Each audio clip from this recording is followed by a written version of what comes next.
Bonsoir, bienvenue sur la vidéo de la pleine lune du 5 juin. Alors, une pleine lune qui a lieu dans le signe du Sagittaire. Comme vous le voyez là. En face, vous avez le soleil qui est dans le signe du Gémeaux. Donc une pleine lune qui est dans l'axe, comme vous le voyez, de l'horizon, représenté par cette ligne. Ça veut dire quoi? Ça veut dire que le soleil est en train de se coucher et que la lune va sortir. Ça se passera à quelle heure? Ça se passera à 21h13 pour Marseille et pour la France. Donc l'éclipse, elle commencera déjà un petit peu avant, une heure à peu près avant. Maintenant, bien sûr qu'avec le soleil qui sera toujours au-dessus de l'horizon, mais on ne pourra pas avoir une visibilité de l'événement au niveau astronomique. Alors ensuite, quelque chose d'important, c'est que donc, comme vous le voyez, en fait, on est on est vraiment pile sur la ligne de l'horizon. Le soleil vient à peine de se coucher, la lune vient à peine de se lever, et c'est à ce moment-là que l'éclipse lunaire, se présente. Donc l'éclipse lunaire, c'est quoi? C'est en fait ici au milieu, vous avez la Terre, on est ici, nous en fait. D'un côté, on a le soleil qui a tourné, qui était à midi ici. Le midi, bien sûr, astronomique. Le midi de chez nous, on sera à peu près vers là, au-dessus. Et là, il est en train de se coucher. Et au moment où il se couche, en face, vous avez la pleine lune qui se lève. Et l'éclipse lunaire, en fait, c'est que ici, au milieu, vous avez la Terre, en fait, qui cache, en fait, la lumière du soleil et qui empêche donc la lune d'être éclairée par cette pleine lune. Donc, au lieu d'avoir une pleine lune classique, c'est-à-dire la lune éclairée par le soleil, ici, vous avez la Terre, en fait, qui empêche l'allumage, je dirais, de cette lune. Et c'est ce qu'on appelle donc une éclipse lunaire.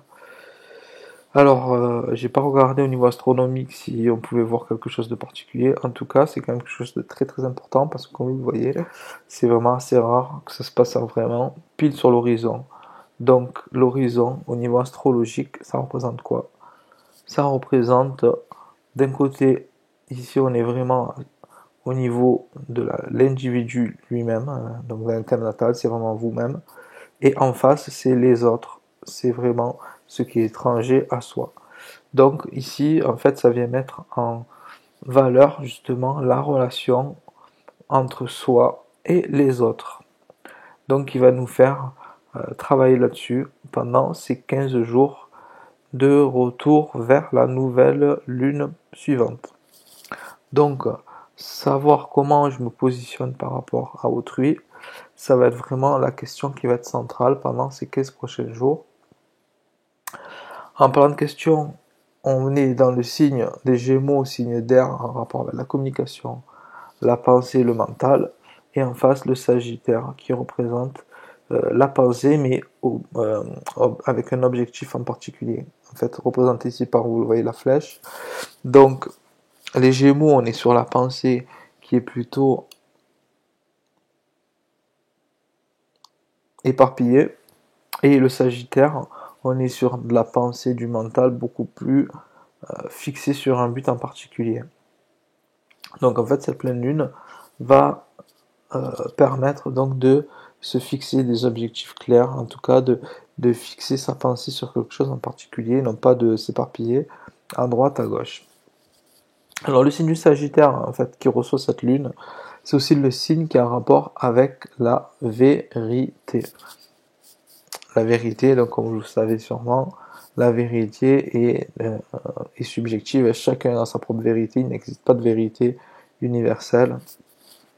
Et donc le soleil en face de la lune, en fait ici, nous montre qu'il va y avoir une mise en évidence de tout ce qui est véridique, vérité dans les relations, dans la communication, comme je vous le disais avec le Gémeaux, on est le signe de communication. Donc ça peut parler des informations télévisées, des informations à la radio, des informations qui arrivent à la connaissance de la planète en général. D'ailleurs, comme je vous le disais dans la précédente vidéo qui concernait la nouvelle lune il y a 15 jours précédents, je vous disais donc qu'on avait un carré hanté avec Mars. Donc généralement, comme on le voyait dans la période précédente, on avait vu ensemble que il y avait des énergies à la fois négatives avec ce carré, cette tension avec l'énergie de Mars, qui est la planète quand même des conflits, et d'un autre côté, on avait des énergies beaucoup plus apaisantes. Alors cette fois-ci, on a moins d'énergie apaisante, mais on a toujours et encore plus ce carré hanté avec Mars, que je vais vous représenter dans quelques instants. Alors hop, voilà, vous allez le voir ici par les traits rouges en fait. Donc on a en rouge ici la pleine lune, hein, donc c'est en gros l'opposition entre le soleil et la lune qui est en tension avec toujours la planète Mars, qui se rapproche par contre de Neptune encore. Donc comme je vous l'avais expliqué dans la précédente vidéo, et ça s'est bien manifesté dans la réalité objective, je vous l'avais dit dans la précédente vidéo, bien sûr j'avais fait un point par rapport à ce qui s'était passé auparavant, et auparavant ça se rapprochait plus de l'histoire des gilets jaunes. En tout cas là où vraiment on voit que ça fonctionne, c'est que je vous avais dit que c'était par rapport à des conflits, par rapport à des personnes qui se regrouperaient d'une façon plutôt chaotique, d'une façon plutôt désorganisée, représentée par cette énergie du poisson, en fait, Mars en poisson. Donc finalement, ça s'est pas présenté par les gilets jaunes, mais par contre, comme vous l'avez vu, avec les manifestations dans la rue, les émeutes, etc., qu'il y a eu aux États-Unis et qui se sont reliées en France et qui sont arrivés à la conscience mondiale par les informations. Parce que vous savez très bien que des conflits comme cela, il en existe partout dans le monde. Maintenant, pas tout le monde en parle. En tout cas, quand c'est présenté dans le thème astral comme ça, c'est que généralement, il y a une grande partie de la population mondiale qui en a l'information. Donc comme vous pouvez voir ici, le carré hanté ici des énergies rouges est plus puissant que celui de la semaine il y a 15 jours, de la nouvelle lune. Donc normalement ça devrait se confirmer encore pendant ces 15 jours, ça devrait aller encore plus loin, logiquement. Donc on verra comment ça va se passer. Vous allez voir après avec les énergies collectives qu'il y a quand même toujours des énergies positives qui permettent de diminuer l'intensité des conflits. En tout cas, les conflits sont toujours là, ils sont toujours en rapport avec le collectif, avec l'idéal, un idéal. Ici, l'idéal par rapport à la cause des Noirs aux États-Unis et partout dans le monde, en fait. En tout cas, le fait est que il y a un idéal justement de retrouver un équilibre dans comment dire, dans la façon que chacun a de de de comment dire, d'avoir une place en fait dans la collectivité. Et ici, ben, c'est les personnes voilà, qui revendiquent en fait les attaques racistes de la police. Donc ici, ben, voilà, Mars, c'est la planète de la guerre, du conflit, tout ça, qui a un rapport avec un idéal, avec un conflit, avec avec la collectivité, quoi, avec Neptune. Alors, il faut savoir, par exemple, que Martin Luther King avait dans son thème natal cette conjonction Mars-Neptune. Donc, vous voyez bien que là, ben, on la retrouve ici. Donc, il n'y a pas de hasard. L'astrologie pointe toujours les archétypes qui sont présents dans l'inconscient collectif. Donc ici, ben, ceux qui seront touchés encore plus, ben, ce sera bien sûr les signes du Gémeaux, Sagittaire, Poisson. Donc vous noterez que le président Trump est du signe du Gémeaux. Donc ben, voilà, il est le premier touché. Donc ce qu'il y a, c'est que lui, je crois qu'il est du troisième décan. Donc son soleil est plutôt dans la dernière partie du signe. Donc il est touché maintenant. Bon, ça se propage sur lui, mais il va pouvoir peut-être s'en sortir parce que quand même, c'est vrai que voilà, il est quand même, il est pas du deuxième décan, il serait du deuxième décan, il serait plus touché. Alors j'ai pas regardé le thème natal de cette personne de George Floyd, je crois que c'est le nom. En tout cas, bon, voilà, en fait, les personnes qui vont être touchées par cela, qui doivent faire très attention au niveau de leur santé, de leur des conflits, en fait, en tout cas de leur protection physique, ça va être vraiment les signes du poisson, des gémeaux et des sagittaires. Faire très attention pendant ces 15 prochains jours, essayez vraiment de vous mettre un peu à l'abri de toute turbulence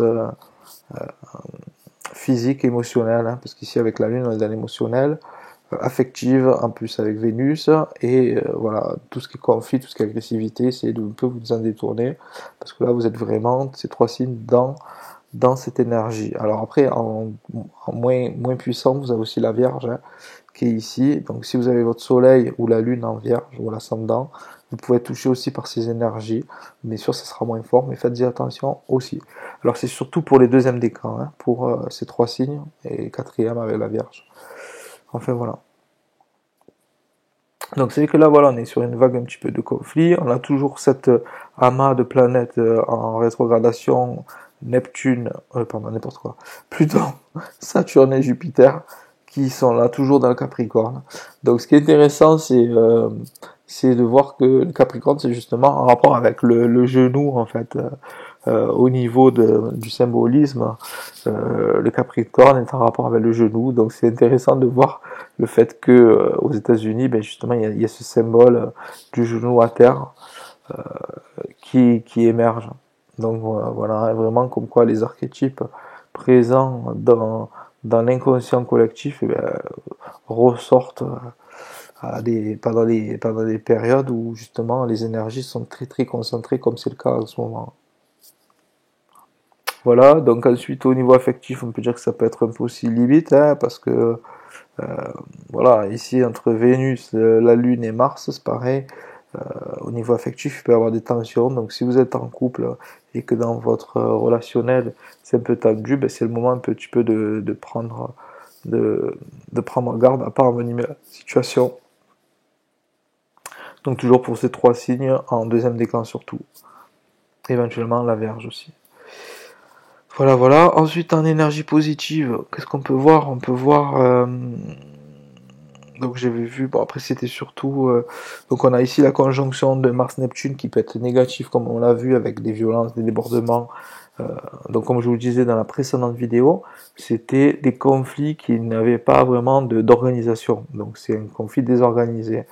C'est voilà, ben, par exemple, on est à l'inverse des associations, on est à l'inverse des syndicats, etc. C'est vraiment la foule qui se rassemble et qui fait un petit peu le why un peu partout, quoi.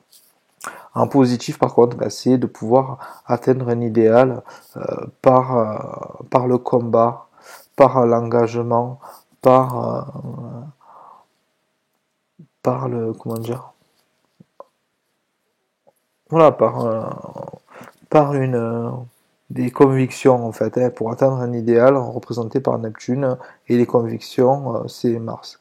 Donc voilà, ça permet de, euh, de l'atteindre. Alors après, Mars est en trigone, donc un aspect positif avec Mercure, planète de la communication, en Cancer. Donc ben voilà, donc ça veut dire que c'est pas par la violence, mais c'est plutôt par la communication que pourra s'instaurer justement les revendications collectives et idéalistes qui sont demandées par le peuple. Ici, on est dans le signe du Cancer, signe en rapport avec la famille. Donc c'est vrai que voilà, ben, par exemple par rapport à George Floyd, vous avez vu qu'il y a son fils, il y a son frère, etc., qui ont pris la parole. Donc c'est plus ça qui pourra faire avancer les choses plutôt que la violence elle-même, quoi. Ensuite, on va passer sur les aspects de sextile, donc 60 degrés.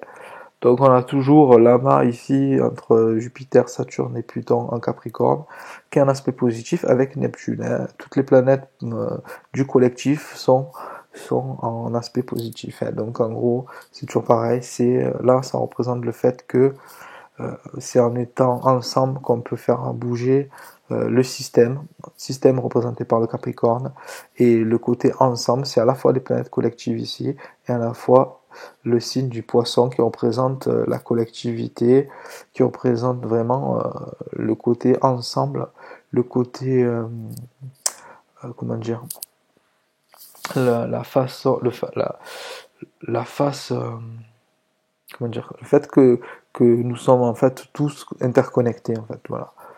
Donc ça, et c'est positif, hein, puisqu'on a un aspect bleu, et on a aussi finalement un aspect bleu aussi entre Uranus et Mercure. Mercure, je vous le disais, planète du mental.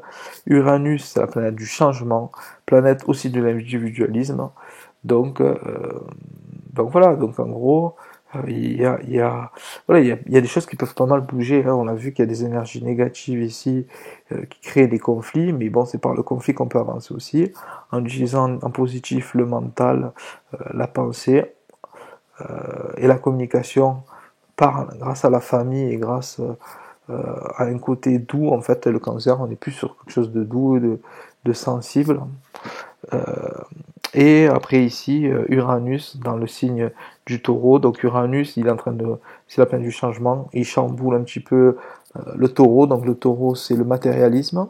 C'est tout ce qui a un rapport avec la terre, avec l'agriculture, avec tout ça. Euh, avec le matériel. Avec bon, après le taureau, c'est beaucoup de choses, hein. C'est la fécondité, euh, c'est toutes ces choses là, c'est la nature. Voilà, donc ici, un rapport avec Mercure en cancer, ça peut vraiment nous dire que on est vraiment des énergies de bien-être, de plaisir, de douceur, de sensibilité, de tranquillité. Et voilà, et ça permet justement d'apaiser un petit peu les conflits qu'il peut y avoir au niveau de la communication. Et on voit qu'ici, donc le taureau, on est plus dans du concret. Le cancer, on est plus dans l'imagination. Donc c'est comme si le concret et l'imaginaire se mettent ensemble pour créer quelque chose d'intéressant au niveau de l'avancée de l'individu et de la pensée. Ici, c'est les pensées euh, et la communication ainsi que la vérité qui sont ébranlées par cette pleine lune et par les mouvements qui peuvent se faire dans le collectif pour viser un idéal. Et voilà, et donc c'est quelque chose d'assez intéressant. Alors bien sûr, l'éclipse lunaire veut dire que la lune est éclipsée, donc la lune ne brille pas dans le Sagittaire, donc elle est moins forte. Donc comme je vous disais, là on est dans le secteur de l'individu, ici on est dans le secteur de autrui, en fait, vraiment la relation à l'autre. Donc c'est comme si on s'effaçait, l'individu s'effaçait pour aller vers plus de relation à l'autre et essayer d'écouter peut-être un petit peu ce que l'autre a à dire pour avancer vers un peu plus d'entente. Voilà. Bien sûr, après, comme vous l'avez vu, hein, on a quand même cet aspect rouge ici qui remue les choses. Donc tout ne se peut pas se faire en peace and love, mais on a de quoi être optimiste quand même pour la suite. Voilà, voilà. Donc j'espère que cette vidéo vous a intéressé. Si c'est le cas, n'hésitez pas à mettre un pouce bleu, à inviter les personnes que vous connaissez qui pourraient être intéressées par les énergies de leur signe astrologique à visiter, à visionner cette vidéo. Pensez à vous abonner si ce n'est pas fait et à cocher la cloche pour avoir les prochaines vidéos pour qu'on voit dans 15 jours ce qui se passe. Donc juste une petite dernière information, à savoir que dans un mois à peu près, on va voir un retour des planètes en... En fait, ces trois planètes vont devenir directes. Et à ce moment-là, il va y avoir plutôt un chamboulement en fait. Surtout que le Soleil va passer ici en opposition à ces planètes. Et donc dans un mois à peu près, on va avoir normalement des grands changements qui vont s'opérer. Alors c'est toujours pareil, ça peut être positif, ça peut être négatif. En tout cas, il va falloir prendre ses dispositions. Si vous voulez rien manquer à ce qui va arriver, n'hésitez pas à suivre, enfin pensez bien à suivre mes vidéos, à vous abonner. On en reparle d'ici 15 jours, dans un mois aussi. Et en tout cas, voilà, là on a encore un mois tranquille. Dans un mois, on verra un petit peu comment ça avance. Voilà, je vous souhaite une bonne fin de journée ou soirée en fonction de quand vous écoutez la vidéo. Et je vous dis à très bientôt. Au revoir.